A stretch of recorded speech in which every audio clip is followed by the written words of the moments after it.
मुझे माननीय उपमुख्यमंत्री स्पष्ट आकार जानापी चाहूँगी जो उक्तिटा से रखिले एवं बर्तमान जो सरकारी ऑर्डरटा पढ़िले कि प्रत्येक अंगनवाड़ी सेंटर निजस्व घर हम सेटा एबे आपण कार्यकारी करने प्रतिश्रुति रखुंट किंतु या पूर्वर जो परिसंख्यान आप पढ़िले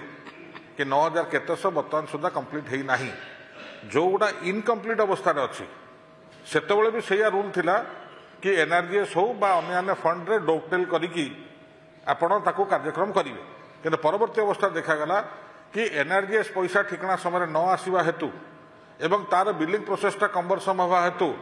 अद्यावधि समस्त गृह निर्माण अधापंथी भाव में रही दयाकोरी एनआरजीएस सांगे अलग पैसा को आपण डोकटेल करने गृह प्रतिश्रुति रखिए कि जथा एमएलए लैंड जथा पंचायत समितिर डेवलपमेंट फंड जथा जिला परिषद पैसा जथा आपण क्रिटिकल गैप फंड अन्य सरकार जिते पैसा अच्छी ताकू जदि आप डोपटेल न करेंगे ये चिराचरित ढंगर जो एनआरजीएस पैसा को आणिकी मेटेरियल कंपोनेंट तैयारी करने चेष्टा कर विगत सरकार भाया आपंकर फेल्योर अटो तेणु से संक्रांत में स्पष्टीकरण हाउस देवे कि गृह संपूर्ण करने हो बा नुआ घर जोटा प्रस्तुत करने कहते तादरे अन्य पैसा को डोपटेल न कले यहाँ कस्मिन काले कंप्लीट हो पार ना कस्मिन काले हो पार अतीत आम फेल्योर देखीचु उदाहरण स्वरूप आमरी केन्द्रापड़ा जिलार मुझे उदाहरण दे कहूँ माननीय उपमुख्यमंत्री महोदय कि आमर गोटे एपर्यंत केन्द्रापड़ा जिलार एनआरजीएस पैसाटा एपर्यंत ब्लॉक होगी अच्छी रिपोर्ट दिया जाई ना एपर्यंत जिलार समस्त 342 पंचायत जी अंगनवाड़ी घर अच्छी सब बंद अच्छी कहीं मेटेरियल कंपोनेंट पेमेंट एनआरजीएस अद्यावधि है विगत 2.5-3 वर्ष होगा ताकू जदि आम अलग हेड्रे न पूरे करवा ना जदि से केबे भी पूर्ण हो पार ना तेणुक जो चिंता आप नुआ गाइडलाइन आप पढ़िले ये संक्रांत देवे तादरे अन्य पैसा व्यवहार कर कंप्लीट कर गृह प्रतिश्रुति रखिए कि माननीय उपमुख्यमंत्री माननीय बाचस्पति महोदय विधायक प्रताप बाबू जो आलीर विधायक जो कथा मो पखे रखिले जो परिशिष्ट परिसंख्यान रखिले मु भावुची एटा सबु राज्य पाई कि समस्त विधायक मानक पाई भी जानी रखिबा कथा कि आमे अंगनवाड़ी सेंटर आमे 7 लाख रे आरंभ होथिला आमे 2022-23 आर्थिक वर्ष रु 7 लाख रु एटा को 12 लाख जाए नहीं एवं 12 लाख रु एबे एटा 15 लाख पर्यंत आमे जमती अंगनवाड़ी OMBADC जिले में निर्माण पर अनुमोदन करा जायछि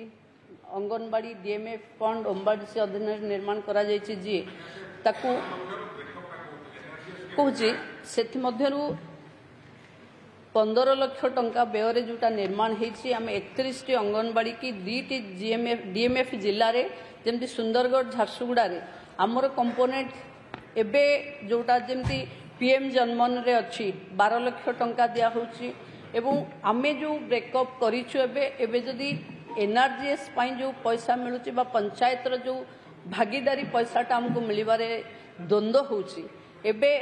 प्रपोजल रे एटा अच्छी कि निजस्व फंड रे WCD एटा को जोठी असुविधा अच्छी इंटीमेट हेले हम ताको तैयारी करिवो निजस्व फंड WCD दबो माननीय विधायक श्री सनातन बिजुली ऑनरेबल स्पीकर मैडम मोर बड़साई निर्वाचन मंडल बेतनटी ब्लॉक रे 3 वर्ष धरी यही अंगनवाड़ी टेंडर हो जाइए किंतु कॉन्ट्राक्ट माने काम करूना जहाँफल कि पिला माने पढ़ार बहुत असुविधा होती तेणु मुझे आपण जरिया अनुरोध करुँ कि जो कॉन्ट्राक्ट माने टेंडर पाई 3 वर्ष धरी करूना अंगनवाड़ी घर से टेंडर कैंसल करी आ रीटेंडर करी कि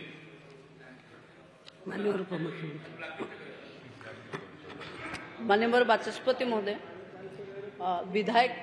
जो कथा रखिले प्रकृत में एटा पंचायत राज विभाग बा ब्लॉक जरिया रे ही ए काम को डिस्ट्रीब्यूट करा जाइथिबो निर्दिष्ट कंप्लेन आसिले ताको आमे समीक्षा करिबो माननीय विधायक श्री शारदा प्रधान बाचस्पति महोदय मु जो प्रश्नटा पचार माननीय विधायक आली पचार किंतु मु धन्यवाद दूची उपमुख्यमंत्री महोदय को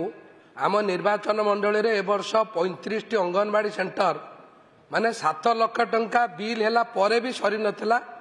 उपमुख्यमंत्री महोदय किछि टंका दे एबे 35 अंगनवाड़ी सरी किंतु आउ सौ 150 अंगनवाड़ी केन्द्र अच्छी जोटा 12 लाख 15 लाख उठी से कथाटा MNRGS रु नहई सीधा जोटा माननीय उपमुख्यमंत्री कहले तांको फंड रु डायरेक्ट जदि करा जिवो निश्चित भाव हम एथे बहुत कथा लैंड प्रोब्लेम भी अच्छी। लैंड प्रोब्लेम धीरे धीरे सॉल्व है। आउ जो 150 अंगनवाड़ी आम निर्वाचन मंडल अच्छी जोटा आरंभ हो पारना ये जो कंपोनेंट फंड पे तेणुक सीधा सड़क महिला शिशु विकास विभाग ए टंका जदि देबे एबे आम DRDA PD थ्रू रे लिस्ट मगा जाइए आम लिस्ट संपूर्ण दे देइछु किंतु से लिस्ट रोटा प्रोब्लेम हो मागी किए प्लिंथ लेवल किए लिंटल लेवल किंतु आमर जमा आरंभ होनी ए कथाटा जदि उपमुख्यमंत्री महोदय शुणिबे एवं विचार करिवे आम अंचलर 100% अंगनवाड़ी केन्द्र हो पारिबो। मंत्री उपमुख्यमंत्री तो कही सारी विषय में माननीय बाचस्पति महोदय महांगा विधायकंकर माने मु तांको धन्यवाद जनाऊँगी कि गृह को से माने इंटीमेट कले कि विभाग त्वरित बेगरे राज्य रे अंगनवाड़ी घर को सारिबा पाई निष्पत्ति नौछि एवं त्वरित प्रक्रिया रे जो कंपोनेंट रे 7 लाख थिला 12 लाख जो कंपोनेंट रे 7 लाख रे आरंभ होइछि जदि 12 लाख जाए सेटा हेई पारुनी तुरंत भावे विभाग को आपण माने चिट्ठी लिखिले सेही आधार रे आमे माने फंड्स जोगे देबु आ बाकी रहिथिबा अंगनवाड़ी सेंटर तुरंत करी 100% ओडिसा रे समस्त अंगनवाड़ी गृह तैयारी हबो आर निष्पत्ति हेइछि एवं बहुत जल्दी हबो।